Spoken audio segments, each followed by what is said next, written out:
Paco. Hola Greta.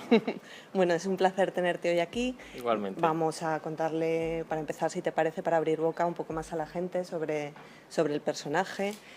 Sabemos que te gusta que te llamen Paco, por eso he empezado así. Estás casado, tienes 2 nenes, eres valencianista por arraigo, llevas más de 10 años de trayectoria en el mundo del marketing, 5 en la publicidad. Sí. Y ahora mismo eres docente por vocación y bueno, ahora mismo estás actualmente como coordinador del máster universitario, que no me deje nada, en dirección de marketing y también como profesor colaborador en la Universidad Cardenal Herrera CEU. Perfecto, no te has dejado nada. Lo he dicho todo. Lo dijiste. Bueno, bien. Pues viendo tu currículum ya puedes imaginarte que lo que más nos va a interesar preguntarte es sobre marketing, sobre publicidad, igual también te pregunto algo de fútbol. ¿Seguro? No lo sé seguro. Bueno, si... para centrar un poco la entrevista, me apetecía preguntarte qué es el marketing, pero no quizá desde esa definición abstracta en que a través de una serie de técnicas de mercado conseguimos hacer vender un producto. Me gustaría, ya que parece a simple vista que eres un apasionado del marketing, saber qué es para ti el marketing. Pues yo creo que ahí te puedo contar muchas cosas, pero yo recuerdo cuando en la universidad nos hacían estudiarnos de las definiciones, ya fueran de la Asociación Americana de Marketing o la de Kotler o la de algún otro profesor de universidad, pero yo creo que el marketing es mucho más de esas definiciones, como tú dices, algo más sencillo que simplemente es una filosofía de trabajo dentro de la empresa por la que te enfocas totalmente para satisfacer las necesidades de los consumidores. Y yo lo que intento en clase, cuando doy clase tanto a alumnos de publicidad como de marketing o de ADE, transmitir a los alumnos eso, que no es tan imprescindible saberse una definición de memoria, sino el hecho de saber comprender de verdad qué es el marketing, que al final pasaría por satisfacer las necesidades de los consumidores a través de diferentes herramientas y que toda la empresa esté enfocada a ello. Ajá. Bueno, pues creo que ahora tenemos una visión mucho más tangible. Como segunda parte, me gustaría preguntarte, ahora mismo en este entorno tan complicado que tenemos, me gustaría, ya sé que es un maximalismo, pero ¿qué consejo le podrías dar a cualquier empresario? ¿Cuál debería de ser el ABC del marketing para ti, en este túnel tan complicado que tenemos de la crisis? Yo creo que muchísimo escuchar al consumidor y hoy en día hay una ventaja tremenda con las redes sociales o con lo que puede ser ese llamado marketing 2.0. ¿Vale? A través de Facebook, de Twitter, de multitud de herramientas podemos saber perfectamente qué opina el consumidor de nosotros. Incluso tener una conversación de tú a tú con él, no simplemente escucho para luego hacer lo que me apetezca, sino mantengo una conversación donde cuando alguien me habla, yo escucho, pero luego respondo a lo mejor lo que me ha preguntado o le puedo dar ideas. Con lo cual yo creo que dentro de esa ABC, la primera, escuchar muchísimo al consumidor. Luego, para esa B, ¿vale? Para ese segundo concepto, yo creo que el planteamiento es de desarrollar cosas que sean útiles de verdad. Muchas veces se lanzan productos al mercado que los analizas y dices, pero ¿esto para qué puñetas sirve? Y a lo mejor al contrario, cosas que aparentemente piensas que no van a ser o no van a funcionar y al consumidor no le va a gustar, pero de verdad cubren una necesidad. Al final las necesidades son bien pocas y es cuestión de que la empresa piense muy bien cómo desarrollar, ¿vale? El concepto del producto, ya estemos hablando de un servicio o de un bien, de algo tangible, para de verdad que satisfaga una necesidad del consumidor. Y luego yo creo que esa sería la B, y luego la C, la tercera pata, que con esas tres por lo menos ya sujetaríamos una silla, el tema de comunicar, ¿vale? Comunicar muy bien, ya no solamente de esa primera conversación donde yo puedo escuchar y averiguar qué necesidades tiene el consumidor, desarrollarlas, sino luego saber comunicárselo. Hay empresas que fallan también en eso, en cómo comunican luego esa oferta o ese valor que pueden aportar al mercado. Entiendo.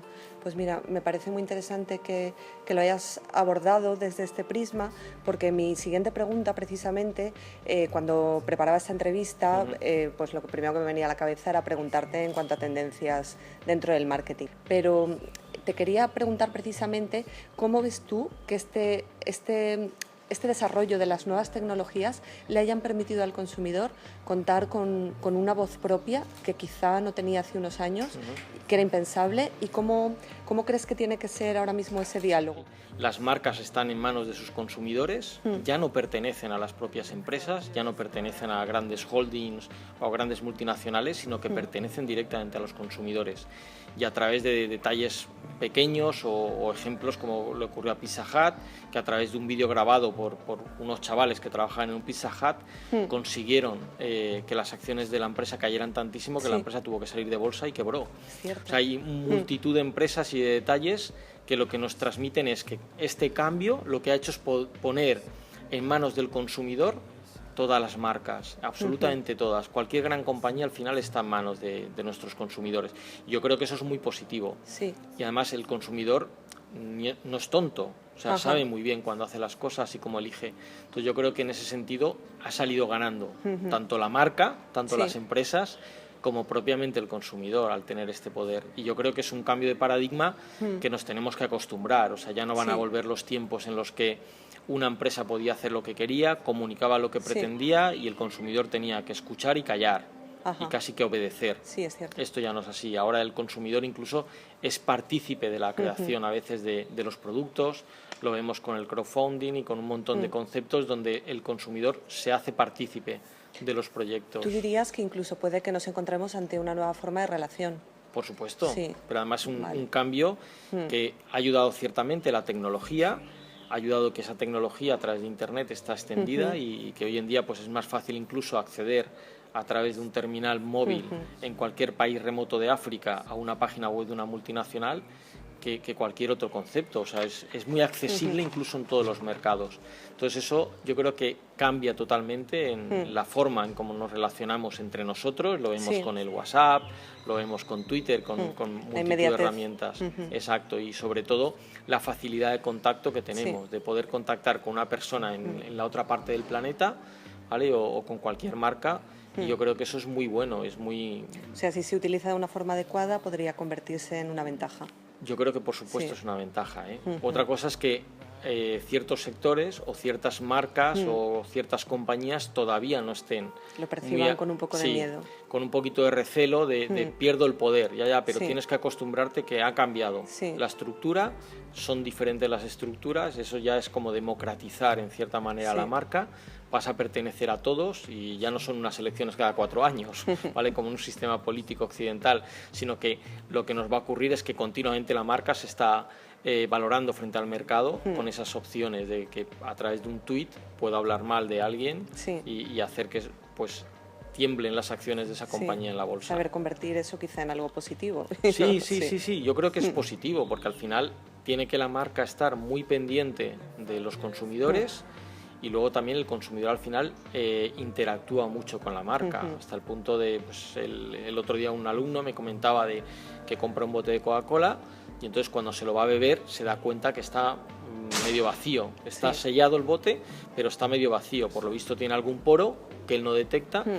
Entonces, un poco por hacer la prueba, lo comenta en clase, le dicen los compañeros, pues pon un tuit y coméntalo, ¿vale? Sí. Le contestaron, le contesta un community manager de Coca-Cola de que pasarían a recoger el producto y le darían una explicación del por qué ha ocurrido esto.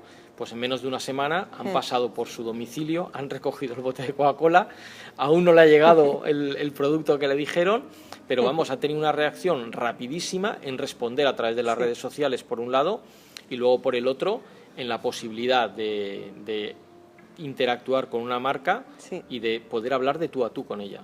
¿Y tú crees que el marketing de todas las compañías está tan a la altura como puede estar el de Coca-Cola? ¿O los profesionales del marketing son capaces de enfrentarse a este reto? ¿Tú qué opinas al respecto? Yo creo que hay muchas compañías que no es un tema de tamaño o de presupuesto, sino de mentalidad, ¿vale? Grandes empresas como Coca-Cola apuestan fuertemente por nuevas tecnologías en el mundo del marketing y a lo mejor otras compañías son más lentas en reaccionar.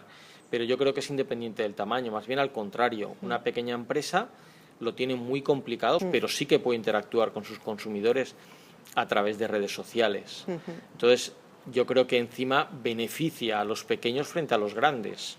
Donde antes era un mercado prácticamente cerrado para las grandes empresas, hoy en día cualquiera puede tutear a una gran compañía porque puede hacer acciones relativamente baratas, sencillas, muy medibles, porque a través de todo el mundo digital podemos medir a la perfección, no dependemos simplemente de unos datos estadísticos de cómo ha funcionado ese spot, sino que directamente sabemos cuántos usuarios le han dado al me gusta. Entonces yo creo que eso beneficia incluso a los pequeños. Sí, es cierto. Y me gustaría preguntarte, tú eres profesor, estás en CEU, en Cardenal Herrera, ¿cómo lo estáis haciendo? ¿Cómo habéis recogido el testigo de formar a estos nuevos profesionales del marketing? Bueno, pues por un lado está el tema de los grados, ¿vale? De ir lanzando grados nuevos, como por ejemplo grados en comunicación digital, para preparar a estos profesionales. Pero es cierto que yo, que he trabajado en el ámbito profesional prácticamente toda mi carrera profesional, toda mi vida, aunque siempre he ido dando clases, me he dado cuenta que hay una brecha muy grande entre lo que es el ámbito universitario y lo que es el mundo de la empresa. Creo que esta brecha es muy palpable en todos los países europeos, no es un problema exclusivo de España. Quizá Estados Unidos es distinto, o puede que Alemania o algunos países nórdicos no esté tan separada, pero en la mayoría la empresa va por un lado y la universidad va por otro. Lo que se ha pretendido en el CEU es desarrollar grados y modificar también los existentes, preguntando mucho a los profesionales, valorando mucho la participación de empresas o de empresarios, qué opinión tienen o qué tipo de herramientas tiene que tener un alumno cuando se enfrenta al mercado laboral. Entonces, es verdad que ahora los grados incluso ahora están entredicho que si vamos a hacer grados de 3 años más 2 de posgrado, de especialización, o nos vamos a quedar con el modelo actual de 4 más 1 de máster. No se sabe muy bien cómo se implantará lo del 3 más 2, pero yo creo que la solución al final es tener grados muy adaptados a las necesidades de la empresa, y luego también con herramientas muy transversales. Te pongo un ejemplo: un alumno pues que acaba una titulación tiene que saber comunicar muy bien, tiene que saber expresarse, tiene que saber preparar una buena presentación para defenderla delante de un cliente, tiene que ser una persona trabajadora, constante, hábil a lo mejor con ciertas herramientas informáticas. Entonces, hoy por hoy ya hay asignaturas donde se trabajan todas estas materias o estas competencias. Entonces, yo creo que sí que vamos a un modelo, y nosotros apostamos muy fuerte por ello, donde trabajas por competencias y no tanto por me sé esa definición de marketing. A mí me interesa poco que te la sepas, porque vas a tardar 10 segundos en comprobarla o en buscarla en Internet. Claro. Lo que me interesa es que sepas deducir qué es el marketing o por qué una compañía hace o no hace marketing. Entonces, yo creo que todas esas habilidades en el CEU hemos ido modificando algunas asignaturas, incorporando algunas nuevas, trabajando mucho el concepto de las prácticas. Fundamental hoy en día, yo creo que uno de los pilares fuertes es que el alumno haga prácticas. Entonces, el hecho de ser una universidad donde no tenemos miles y miles de alumnos, sino que somos una universidad relativamente pequeña para el tamaño de las públicas, pero nos permite estar muy pendiente del alumno para que haga prácticas y en ellas descubra cómo incorporarse al mercado laboral. Luego, todo el tema de internacional. Estamos en un mundo globalizado, vamos a competir con un chino, con un indio, con un chico de Colombia, con lo cual ya no hay fronteras de ningún tipo. Entonces, es fundamental el desarrollo de los idiomas y tener esas competencias para poderte mover en diferentes países o en diferentes culturas, que yo creo que sería otro de los pilares básicos para la docencia de los próximos años. Y luego el acercar muchísimo todos los conocimientos al ámbito empresarial, pues haciendo muchos casos prácticos, visitando mucho de las empresas, haciendo asignaturas de simulación donde los alumnos prueban de verdad cómo puede funcionar un producto o una campaña de publicidad. Yo creo que al final todo eso da que el alumno, cuando se vaya a incorporar al mercado laboral, está mejor preparado que a lo mejor cuando estudiábamos nosotros hace 20 años. Claro, interesante. Y ya estamos casi acabando. Me quedan dos, volviendo a tu currículum y a tu experiencia inicial, me gustaría preguntarte por cómo ves la relación entre el marketing y la publicidad, y en concreto también sobre los medios. Bueno, que aquí por la parte que me toca. Sí. Vale, yo creo que estaría el marketing, la publicidad y el control de los medios, ¿no? Que sería la tercera idea. Yo digo que el marketing es el hermano mayor. No por ser el mayor, quizá tienes más responsabilidad, pero no significa que seas mejor. Pero al final el marketing, pues ya cuando McCarthy establece lo de las 4 Ps, de producto, precio, promoción y distribución, pues no la publicidad tiene por qué ser exclusivamente una herramienta o la comunicación, sino que el marketing como tal se encarga de otra serie de tareas o de disciplinas, y yo creo que tiene que englobarlo todo. Es cierto que a veces la gente confunde mucho el concepto marketing con el concepto comunicar, ¿vale? O el concepto de publicidad. Yo creo que el marketing es mucho más allá. Es como un poco te decía al principio de nuestra conversación, la idea de que el marketing es una filosofía de trabajo, de saber comprender bien al consumidor, donde sí que es verdad que la faceta comunicación, la faceta publicidad juega un papel muy importante. Y luego en la parte de medios ha cambiado el panorama. O sea, los grandes medios masivos, ayer creo que leía una noticia de que si un chaval, no recuerdo las cifras exactas, pero si es capaz de ver 2 horas de televisión a la semana, al día, ve 8 de vídeos online. ¿Vale? O sea que la diferencia ya es abrumadora a favor de lo que es el mundo online. Entonces, con ese tipo de ideas, las agencias de medios, igual que las de publicidad general, tienen que cambiar, porque al final la gente vamos a dejar de ver la televisión en el formato convencional, de nos sentábamos todos delante de la tele a ver un programa concreto y como mucho tenías 2 o 3 canales para elegir. Ahora ya la oferta es tremenda. Un poco entonces, volver a la de la pata de tu silla, ¿no? Escuchar al consumidor. Por supuesto. Yo creo que ahí es fundamental. Y considerar de que el marketing es una disciplina, una manera de entender el mundo de la empresa y donde la publicidad, siendo quizá una de las herramientas, juega un papel fundamental junto con los medios. Pero, por supuesto, asumiendo la responsabilidad de hermano mayor de que tengo que desarrollar muy bien todo lo demás. Bueno, Paco, pues hasta aquí ha llegado, ha sido un auténtico placer y como sabes, conoces la fórmula, esto es una cadena de entrevistas y ahora tendrás que ser tú quien le pases el testigo a otro. La agencia 480, ¿vale? Alfonso Martínez, porque con la experiencia que ellos tienen en el mundo digital y en mobile marketing, yo creo que puede ser una muy buena entrevista.